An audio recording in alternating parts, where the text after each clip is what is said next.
DYFI এর ৪৬তম প্রতিষ্ঠা দিবস উপলক্ষে একাধিক সমাজসেবামূলক কর্মসূচি হাতে নেওয়া হয়েছে। আগামী ১ নভেম্বর থেকে ৩রা নভেম্বর পর্যন্ত আগরতলার ছাত্র যুব ভবনে অনুষ্ঠিত হতে চলেছে ডিওয়াইএফআই এর বই উৎসব।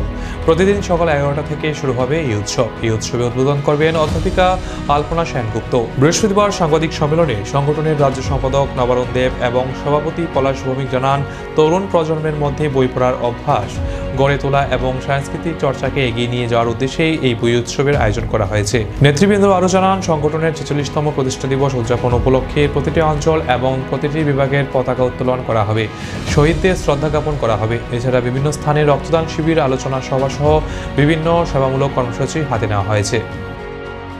আগামী ৩রা নভেম্বর পাঞ্জাবের লুধিয়ানা শহরের সারাবা গ্রামে ডিওয়াইএফআই এর কেন্দ্রীয় কার্যনির্বাহী কমিটির আহ্বানে একটি বৃহত্তম যুব জমায়েত সমাবেশ সেই গ্রামে অনুষ্ঠিত হবে। ভগৎ সিং এর পরিবারের যারা সদস্যরা আছেন এবং বিপ্লবী ভগৎ সিং এর মতাদর্শে যারা বিশ্বাসী, সেই সমস্ত দেশপ্রেমিক পরিবারের সদস্যরা আগামী 3 নভেম্বর লুধিয়ানার সারাবা গ্রামের এই জমায়েতে উপস্থিত থাকবেন। ফলে এইবারের প্রতিষ্ঠা দিবস আমরা যারা ডিওয়াইএফআই করি আমাদের কাছে অত্যন্ত গুরুত্বপূর্ণ।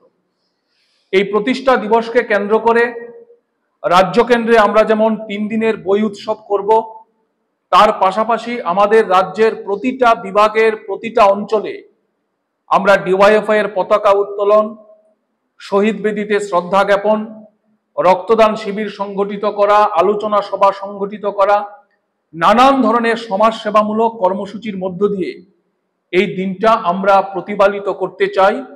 এবং আমাদের ডিওয়াইএফআই এর যে মতাদর্শ, এই মতাদর্শ আমরা যুবক যুবতীদের কাছে